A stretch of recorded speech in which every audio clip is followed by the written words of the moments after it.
Good morning and welcome back.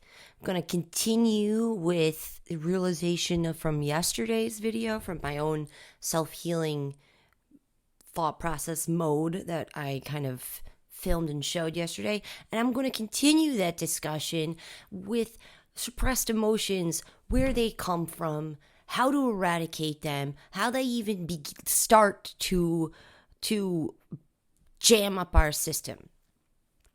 Because here's the thing, when it's very hard for us to know that our present situation is linked to our past. It is. It's hard because when it happened to us in our past, we ate it. We ate it up and we were like, we don't feel the emotion. We don't feel. We're just not feeling. I'm not sure what your personal story is with disassociation and when you decided to become numb after multitudes of challenges and traumas that kept happening. But the majority of us, I'm sure it started in childhood. It starts in childhood. And because we're children, we don't actually know better. So here's the problem. When you don't know better, you eat that too because it's being fed to you and you don't know that there's a choice. So you begin accepting, bringing back the word acceptance that we talked about yesterday, we begin to accept whatever we're being fed. And because of that, it becomes a part of who we are, ingrained in who we are. So when you think about, when you're doing trauma healing and you want to go back into your childhood, you don't go back into your childhood as the child you were. Because as the child you were, you didn't know better. So you ate it. You accepted it. You accepted it as truth. As truth. And that became the universal truth for you until you grow up and you start comparing the situations of your past to those of the wisdom you're learning as an adult. And you're starting to recognize the choices of free will that people make and the freedom that you have to change. If it doesn't work for you, you can change the situations of your past. You don't have to continue them in your present. So we think that right there is childhood healing or just trauma healing in general. The recognition of I have the power to change it. That's just step one of them. Not even step one. It's just one of the steps. Because what we really need to do as the adults with a formulated prefrontal cortex, with wisdom from our experiences, and now the knowledge of right or wrong, and also personal right or wrong can also exist and be true. You know, what we decide our values and morals are as adults, that's also a free will choice, but that doesn't make it any less of a truth to you. So you want to change that truth, you want to change it into something that aligns more with you. And that's beautiful and that's great. But what about now that you know better? Now that you know better, think about this. Does that mean that your nervous system and your body, your spirit, your soul, does that mean that it didn't react the way it was supposed to? You know, let me rephrase that. You accepted it as a child, but weren't there underlying feelings of something's off? Something's wrong, but you don't know those things yet as a kid. But so as the adult who knows better, you're going to go back into those memories, not as the child who survived them, but as the safe adult you've become for your inner child. So now you can go back and look at what you now consider injustice, but then didn't acknowledge or know even what injustice was. Now it's your job to go back in and teach little you that what little you went through was indeed unjust. Now, the reason for this is not to create enemies of your past or your family or anything like that. If anything, this is going to help you forgive the situation and let go, because you're right. You're safe now. You're fine. These were old programs delivered to you by people who were doing the best that they knew. It was their first time living here too. So you're not doing this to make enemies with your family. You're doing this so that your little self can rest assured that we do now understand. Because your past, present, and future all exist at the same time. So even though you're going to tell yourself, oh, little me handled it fine, the point is little you shouldn't have had to handle it at all. And that's a hard thing for us to understand, because we did handle it. We did survive. And we feel like we're doing well. Then why do we have overreactions to things? Why do we still work on how our brain processes certain things? How do we, it's still a challenge.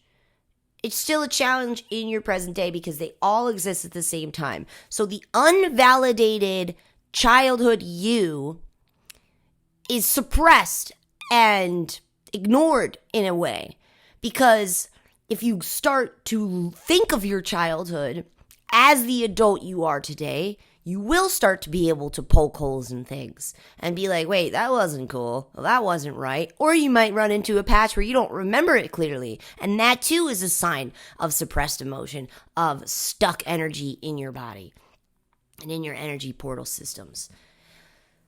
So it's not about, it didn't bother you that much then. But as the safe adult you've become, and look at your little self not as you, the overcomer. Look at little you as the child of God that you are. And think about what children deserve based off of now your level of perception and where you are along your healing journey. And at that point, you'll say, oh, hell no, I won't repeat that cycle with my kids. And if you have that thought, then that means you need to go into your childhood. You need to go and start validating that little you dealt with and handled more and became more aware of situations that were out of the scope for a typical child. Because children are supposed to be innocent, full of wonder, creativity, and childlike, not handling the critical thinking of logic that is needed to understand adult issues and adult challenges. That's not what little brains are meant for. And when little brains start to do that, the childhood ends right then and there. It doesn't matter how young they look, how immature they act. They've been processing harder, more mature situations since a younger age, which in turn puts them older than they truly are. So now with that knowledge, how many of you actually had a full childhood that lasted until what I would consider the end of childhood, from 16 to 18, you're still a kid as a teenager. It doesn't matter that you think you know all the world. You're still a little kid. Your body's not even fully developed. I didn't hit full-on consistent puberty until I was almost 17, 18 years old. So what does that say? Your body's not even done developing, but you're handling complex processing. And I'm not even talking about learning schoolwork. You're learning the complex processing of complex adult situations. Which is why a lot of people that have suffered with the early awarenesses like that, the opening of one's mind in that way, that abolishing of that childlike way of viewing things, will also then, you'll see that if you look back at your past, was it hard to do school? Was it hard to focus on tests? Was it hard to do and finish homework at home? Yeah, totally. But once again, you're not relating it to the causation of your environment because you don't know any better. So once again, then right there, trauma begins again, because now you're self-deprecating, you're beating yourself up. Why can't I get good grades? Your teachers are always calling you after class. You're getting written notes home, which is exacerbating the problems at home and the challenges you're already facing as a child in an adult scenario. And it becomes too much, becomes overwhelming, and enter the beginning signs of anxiety. So, even though I personally consider that normal, and I'm sure the majority of us did, is it? If you have any inkling that you wouldn't want to do that to a child, if you think of your past and you're like, I wouldn't want that for them, then you didn't deserve it either. And we have to go back to the earliest stage of when we started thinking like adults as children and tell that little girl or boy, that was too much for you. That was too much. You didn't deserve that. And I'm recognizing that our childhood ended early. And we moved into the stressors and challenges of adulthood way too early. So what we're going to do now is we're going to create a safe space in our adulthood to invite our childlike self back into our reality, to give our inner child that second go around at childhood.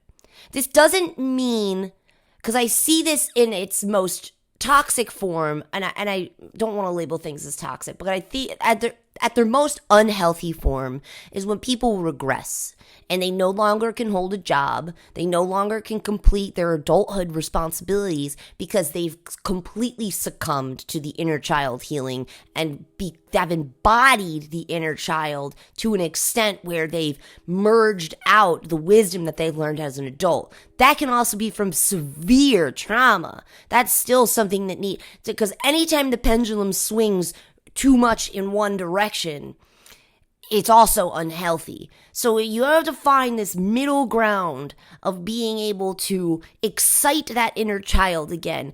What triggers that inner child to think of things that are creative and wonder and curious and inquisitive, or what makes you smile like a kid again, or feel that freedom that you feel as a kid to just feel and be. Personally, that looks like a lot of stuff like this in my life. Like, my water bottle is not going to just be a black water bottle. It's going to be full of puppies, and I'm going to nickname it my Puppa Cup, and I'm going to tell everyone that that's what it's called, right? Like, that's the Puppa Cup. Could you hand me the Puppa Cup? Because that has entered enough lightness into my day to not succumb to the mind of that disassociated adult. Because when we're disconnecting from our inner child, and we think that that's the natural process of growth, and in turn it's actually a societal invention to separate you and disempower you from the totality of being. Because what do we see in supermarkets or retail stores or anything like that? When you go to get something from the adult section, we've got more plain things. Plain, generic, like, this is adult. And then you go over to the kids section and you see things that actually excite you, like horses on a t-shirt, or ruffles on the sleeves, or like lace trimming on a camisole. Like, so why as a society do we teach ourselves that once you pass the teen and tween years, you are now disconnected and taken away from these small, tiny reminders of happiness? These things that remind you of what it feels like to be unbridledly happy as a kid playing outside with no rules and responsibilities. Why is it that society wants you to continuously and consistently focus on your responsibilities and your expectations of this adult? Because if you integrate the inner child back into your life, and now you've re-kickstarted wonder and creativity and asking questions, being quizzical, that's when you start to evolve the world. That's when the community, the collective consciousness starts to get creative again and imaginative, and starts to see a world outside of the box already previously built for us by the society that only fuels the society. If all of us started to recognize that we have the power to be an entrepreneur, or do a side hustle, or break free from the monotony, if we recognize that we're in a monotonous, disassociated state, when upon that recognition, you have chaos, uprising, revolt. Because once you become aware of the prison, you can't just stay there anymore. You have to explode out of it. And that's the danger of the integration and healing of the inner child. Because when you start asking questions again, and you start believing in your imagination again, you unlock a power that's untouchable by anything. It's a universal, infinite power. And you can utilize that power to create your reality. And if the more you create your reality, do you think it's going to look like what society taught you is your reality? No. And now that's going to start a ripple effect, 100th monkey effect, of others recognizing that they too can have markers in a cat mug and not have kids. You don't have to have kids to do this. And I feel like that's like why some people subconsciously kind of rush into child care, having kids, is because their soul is actually begging them to do this on their own. But because we can't conceptualize that as a society, because we're taught differently, we go, okay, let me pop out a kid. And then people are like, oh, my kid is like reawakened me. It's actually the childlike scenario that's reawakening you. Because now you're playing with your kid again. And you're playing again. You haven't played in how many years? And I'm not talking about like, yeah, I play soccer with the boys on Saturday. I mean like imaginative playtime. Playtime. Imagination. Giving character to things that are uncharacterable, you know, like inanimate objects, and giving them character. I love things with faces. If everything could have a mini face on it, that'd be so cute. Like, I gotta fix this guy. His eye fell off. But like, come on. Everything with a face is so cute to me. And because of that, it helps soften me. I started recognizing this about 6 or 7 years ago. That I had hardened. I had succumbed to the societal pressure, and I've become the black on black adult, right? The black on black beige millennial, whatever, but not aesthetically pleasing, because my mentality was deteriorating living that lifestyle. And yeah, super depressed. Didn't have any creativity, couldn't see any. This is another thing. It made it harder to problem solve as well, because problem solving comes from your imagination, but we're taught to shut our imagination down because our imagination is only a dream. It's not true. Whatever you can visualize here, you can create. Nothing that you think about doesn't exist because nothing can be thought about unless it's existing, because it's all one. We are all one with it all. So I recognize this within myself. Once I undisassociated for it was 12 years of disassociating, I popped out and I melted into tears. So, and then I recognized that the tears connected me back to the present and out of disassociation mode. But the anger that I constantly and consistently covered up my emotions with kept me in that disassociated state, kept me confused, kept me brain foggy, kept me not understanding. So it was through the release of the emotion that I was able to connect to my present and problem solve again. So that was exciting. So I was trying to, like, what were these triggers, And it was beautiful things, cute things, but mostly cute stuff.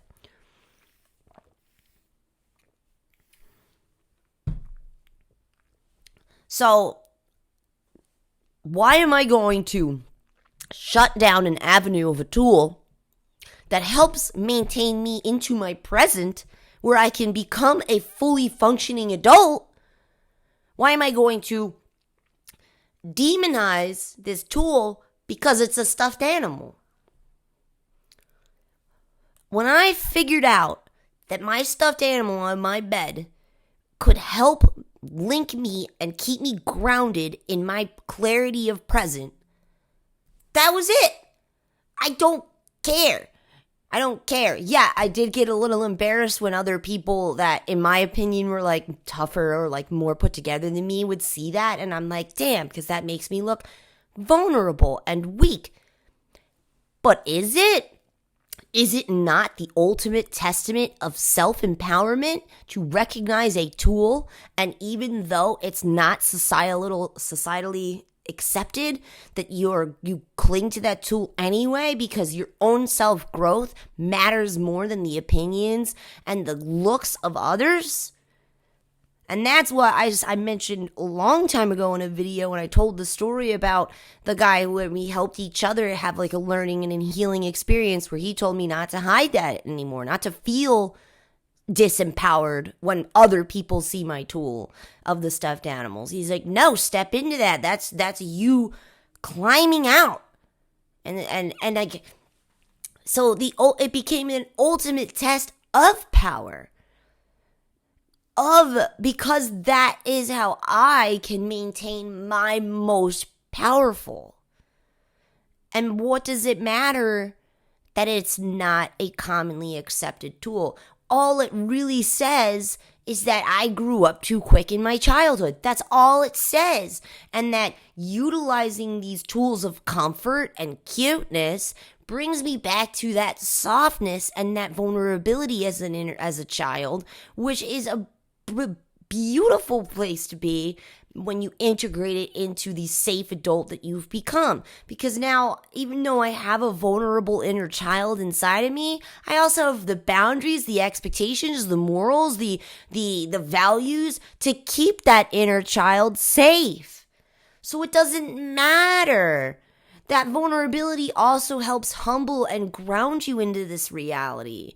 Everything. It's not immature. It's the ultimate key to unlocking the next level and next state of evolutionary being. Because your past, present, and future all exist at the same time. So if you deny yourself any portion of that, you're poking holes in who you're in your energy field, in who you are as a person.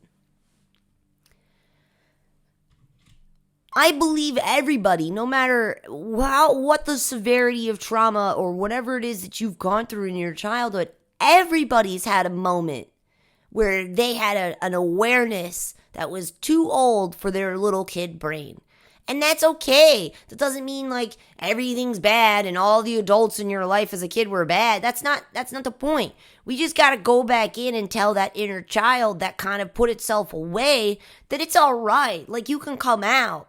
Like, come play with me. Because let's create a future together.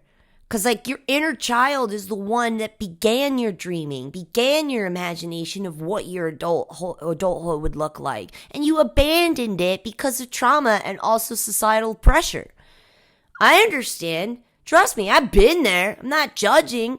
It's just I'm trying to let you know that this is actually the key to unlocking a more powerful existence, which is very counterintuitive or counter what we're taught, because we're taught put childish things away.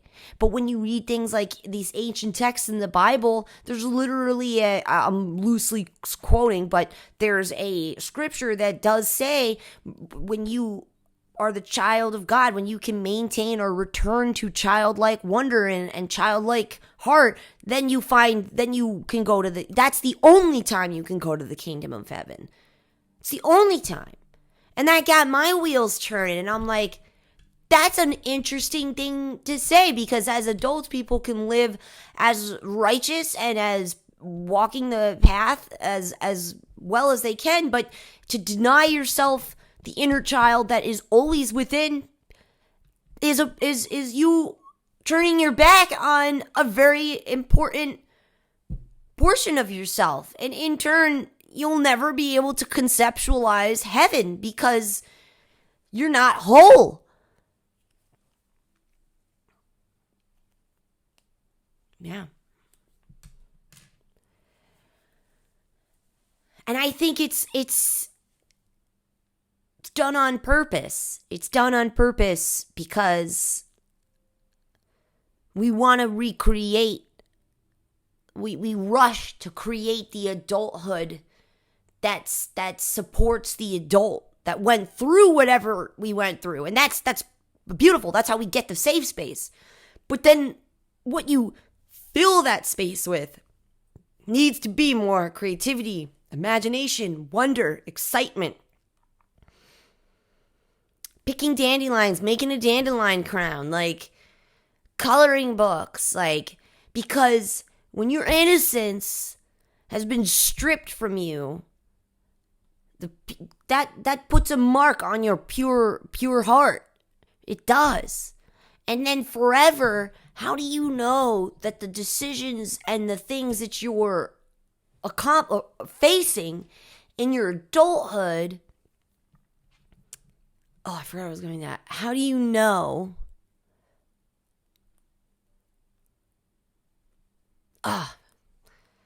Right. So how do you know in your adulthood you created this safe space for the adult that's been through stuff, and you're not inviting the inner child back in? So how do you know you're actually thriving and supporting this and creating this reality? Are you creating a thriving reality, or are you creating a reality based off of old fears and what you don't want to return to? Like, you don't want to go back to hell kind of thing.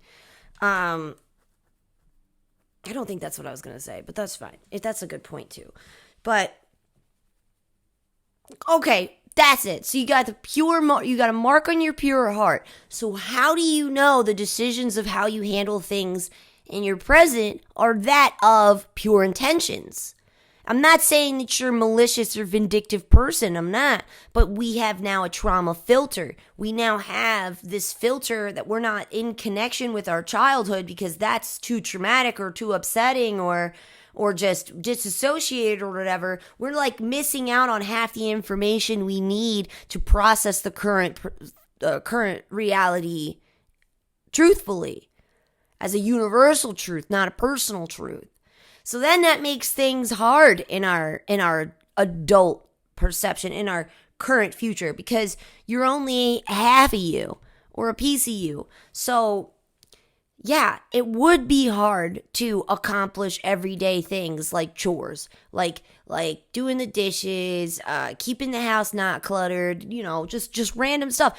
It would be hard because your inner child has been ignored for so long. You still have an inner child reaction to doing adult things because the inner child was never validated and never became the child it needed to be. It is still becoming that stubborn teenager teenager, that stubborn tween, that's like, no, I'm not emptying the dishwasher. No, I'm not going to clean my room, because you're so internally pissed off at your lack of childhood and you don't even realize it. So then you start blaming adult you who overcame all these obstacles, and you should be praising. Instead, you're like, look at you, you're still not good enough.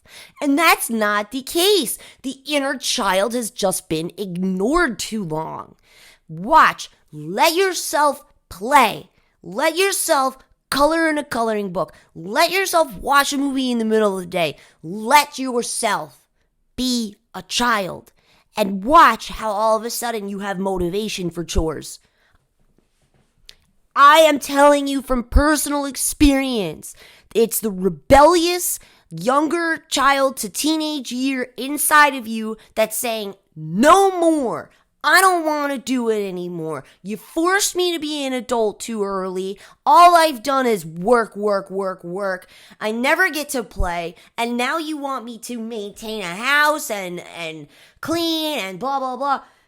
Yeah, it's you holding you back so that you can focus on what you've ignored for so long. And I'm telling you this, like, I've seen it in my own life.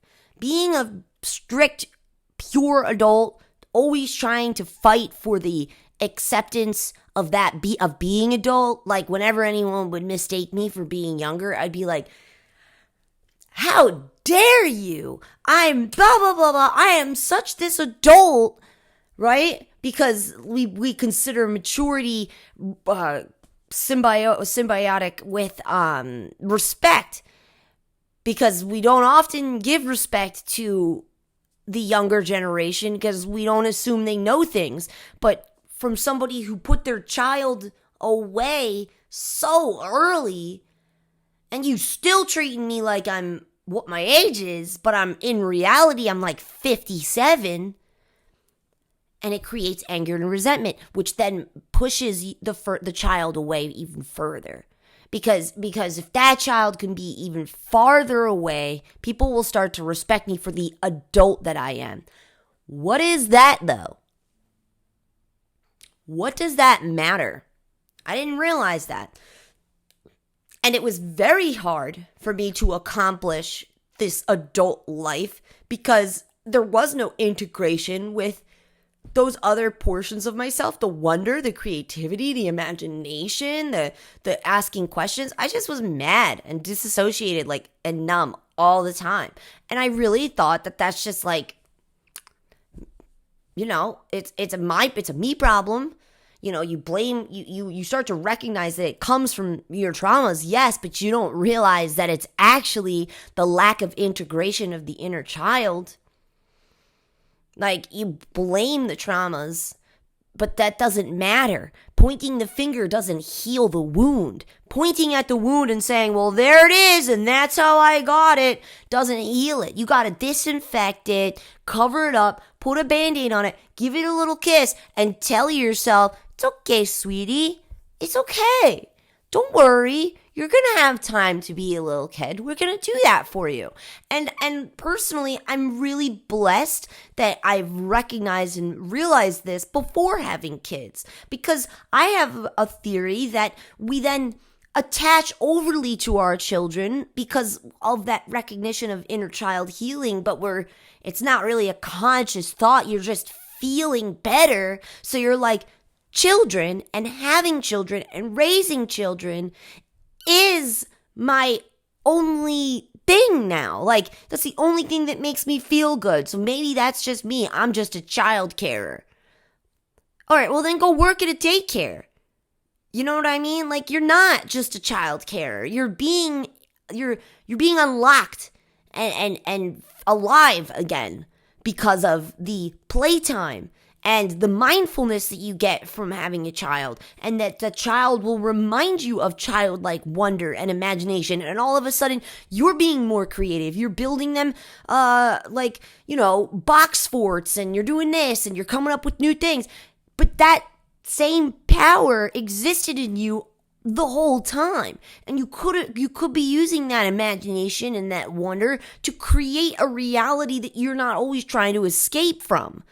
And so you could be fully immersed in every detail. No disassociate. Like, we even disassociate when we scroll. We disassociate when we're like, I don't want to do A, B, and C, so I'm just going to do it real quick. Like, every time you disassociate, you're taking a chunk of your life and throwing it in the trash. We don't have the blessing of infinite time.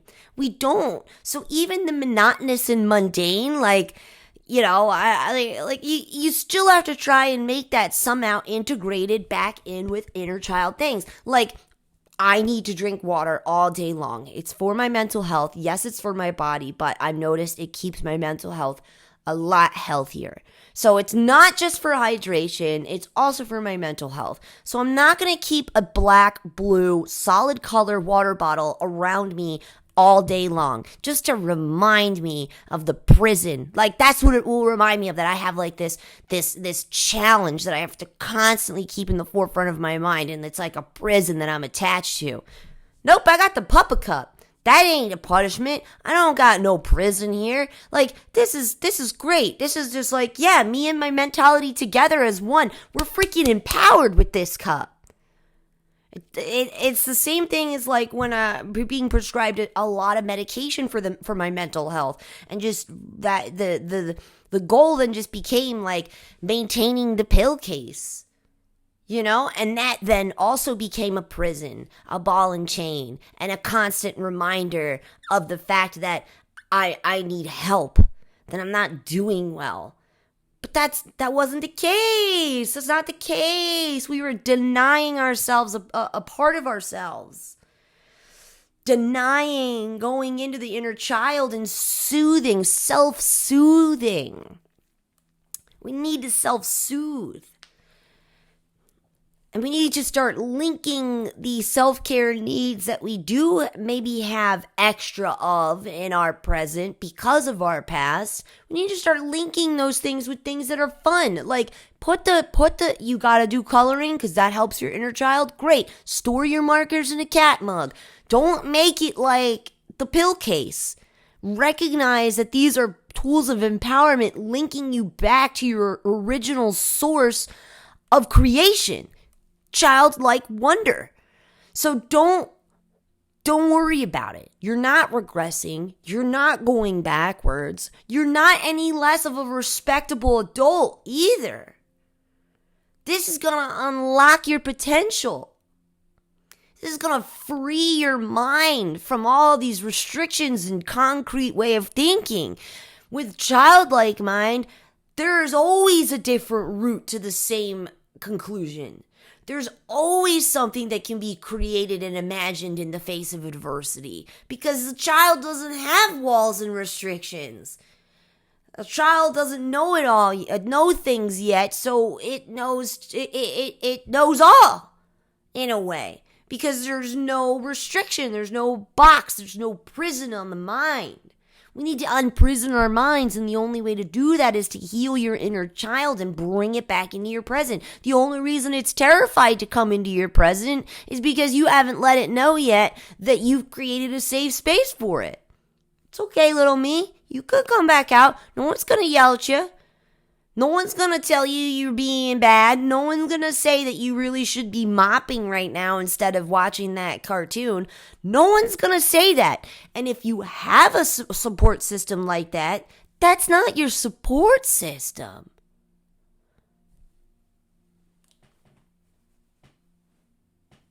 Because you can still be a successful adult, making money, doing things that make you feel fulfilled, having potential to do other things in your community, and standing up as an adult, and wear a teddy bear hat. You can do both. You can. And that doesn't take away the respect. It doesn't. Because when people see how much you shine, they're just going to want some of what you got. They're going to be like, yo, how'd you glow like that? And you're like, teddy bear hat, coloring book. Get on it, bro. And we're looking for complex challenges to solve for that to be the answer, because adult mind wants to seek, more recognition of adultness. When in reality, it's just as simple as like playing make-believe, coloring, get a Papa Cup, get more sweaters with stuff on it. I want more. I want more cute clothes. Like, I want to be able to feel that purity again, that innocence, because I'm not bad. Even though, I've made some choices with my free will that weren't really supportive or healthy for me, that doesn't mean that I don't deserve to play. It doesn't mean I don't deserve to go color for a little bit.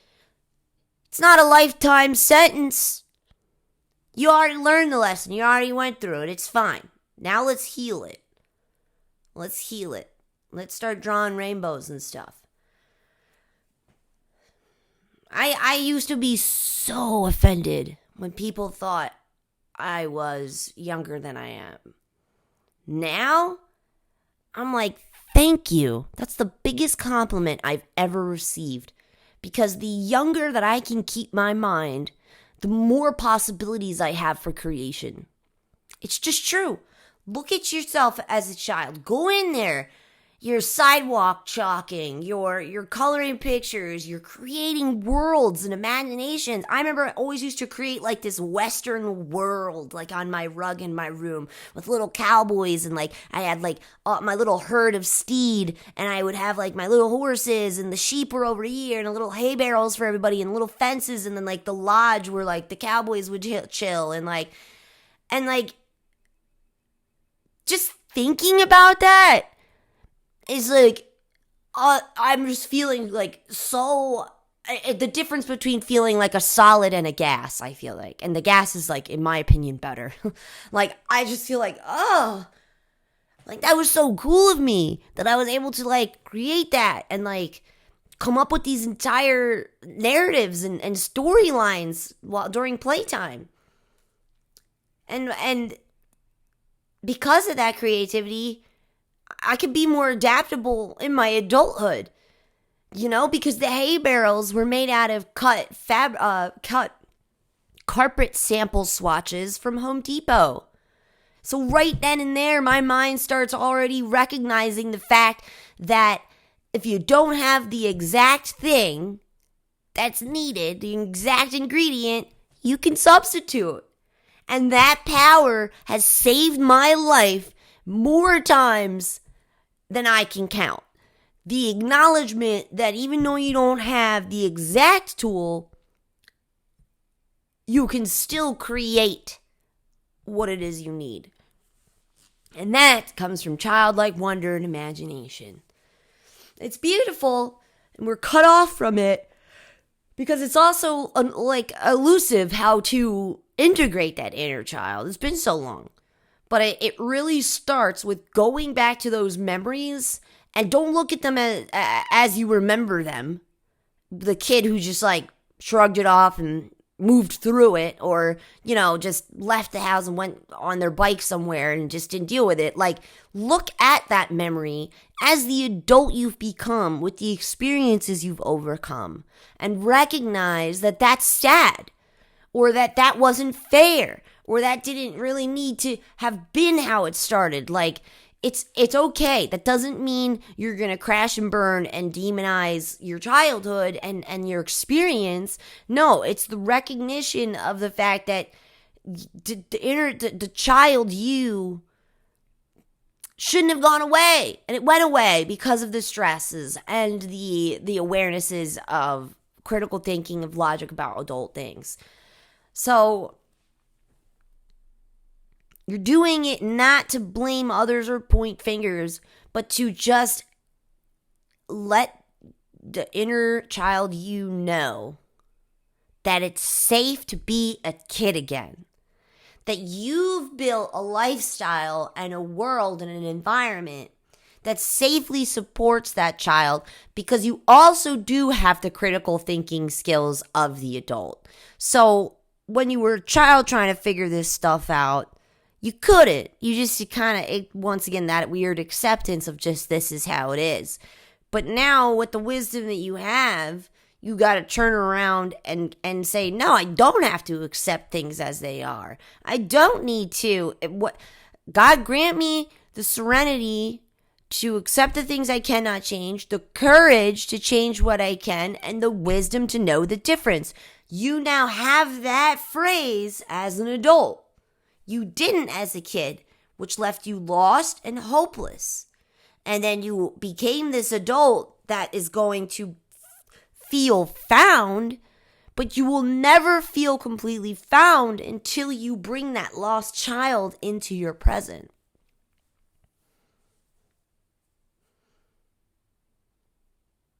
That's how we heal.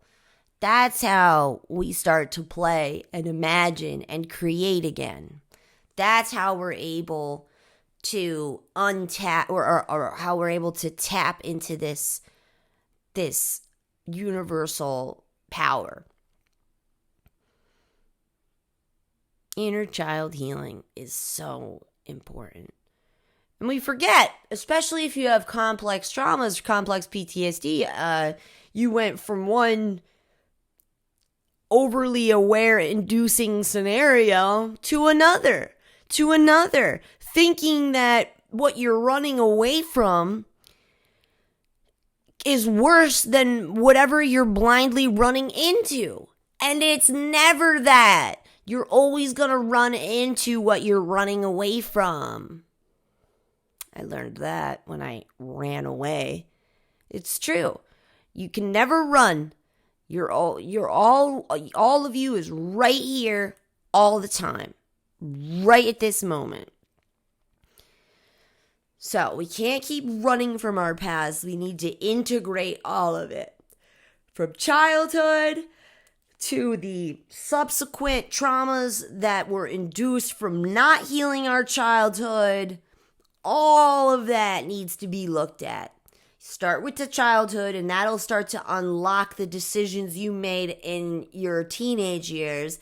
And then that will unlock the decisions that you unconsciously made in your 20s.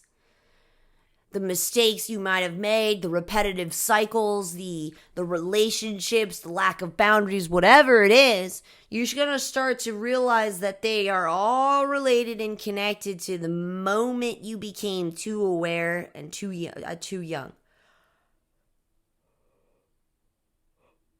Or it's all connected to what we think we can run away from, disassociate away from, or gaslight ourselves into thinking it was okay because we survived. It don't matter. Give yourself a pat on the back for surviving, but that's not what is gonna heal it. That's just like whoosh, now we've got the safe space. Now we gotta go invite all the traumatized portions of myself into this safe space to all be validated, addressed, hugged, loved, and integrated back into oneself. Because in reality, we're not climbing multiple mountains of challenges. There's not a mountain for every challenge. It feels like that because you're not integrated. When you after a while, you start to integrate after healing these things, going back, reframing and adjusting and looking at everything as the adult you've become, and the mountains start to disappear. And it becomes you on the one mountain, because when you really think about it, one mountain supplies enough challenge. It's enough. Like, the slope might be too steep on one side, too rigid on another. You could be halfway up and everything's fine, but then a bunch of bats fly out from the mountain and into your face. Like, it is unpredictable. It is a challenge no matter what, and it's going to be a climb that you make your entire life. The summit is like the end, right? That's like the end. So this process, this healing journey is going to feel like you've got a mountain range to climb. But the more you integrate the separation of self, every time you were traumatized, I feel like we fractal. And the more that we go back and look and reframe and recognize how the past, present, and future are all right here with the current situation, the mountain range starts to shrink. And then you can just focus on the one thing. It's your life. It's your life. And challenges are going to come. Challenges are going to go. You're going to overcome them. But it being integrated gives you the power to recognize it's just the one mountain. It's just you and the mountain. And that all of a sudden kind of quiets things down in your mind. It settles your nervous system. You become more accepting of this challenge, and now it doesn't feel so daunting and overbearing. It seems tackleable. It is once you've integrated. And it takes time. It's not going to be just one thing. Like if you watched the video yesterday, you watched me put together a fractaling piece. You watched me try to reintegrate. Every time you do that and you gain back a piece that you left in your past, you become stronger and more empowered. So even though it's hard and you know, you can get upset, you get a little puffy, get a little cortisol or a little lymph node action, get clogged. That's when you use the tools, the external tools like aromatherapy, facial massage, lymphatic clearing things like bananas help with water weight and cortisol, also crying, like icing, like the aftercare, because that also proves to you and your inner child and all the other versions and pieces of traumatized you that you're taking care of you now. It doesn't matter. You're allowed to feel whatever you need to feel because I'm going to wipe your face and I'm going to soothe you. And just letting your nervous system know, your inner child know that you will soothe it, that you will make it feel okay again. Just that alone relaxes you into your present, makes you more attached with your present. Knowing that you're going to take care of these uncomfortable emotions, that you're not going to abandon you again. Like, come here. I figured it out this time. Come on, little pieces. Come back one at a time. And it is repetition of routine. And who's to say it ever ends? You might get to a certain point where, yes, you've healed and you've reframed and you've integrated all the pieces and traumas that you created, right? Because running away from traumas, you ran into more traumas. So you could do all that, and that seems so severe and so heavy that you're like, whoa, I'm done. But then you recognize like 5 years later that even in the life that you created, which is beautiful and blissful, there's still challenges that are going to come with that need reframing, integration, and acceptance. It's just going to become a bit of a lighter load. It's not going to feel so daunting and heavy. But we are constantly doing this healing process. Doesn't matter where you started. It's always going to be. It's just going to evolve and look different. But we're always going to have healing moments. We're going to always have reflection moments of introspection. And if you haven't had one in a while, you're due. And something's going to happen that's going to stop you in your tracks to get you to reflect. And that is fine. That's not punishment. That's not karma biting you in the butt. I'm telling you, that gets taken care of right in the beginning. You get the karma right out of the way. Yeah, it's not fun and it's uncomfortable as shit, but once you change the lifestyle from the self-deprecating one, you start repaying all your karmic debt, like right then and there. Excuse me. And that's how you can tell when, and karmic debt is a lot harsher than universal challenges given to us to induce reflection and introspection. Trust me.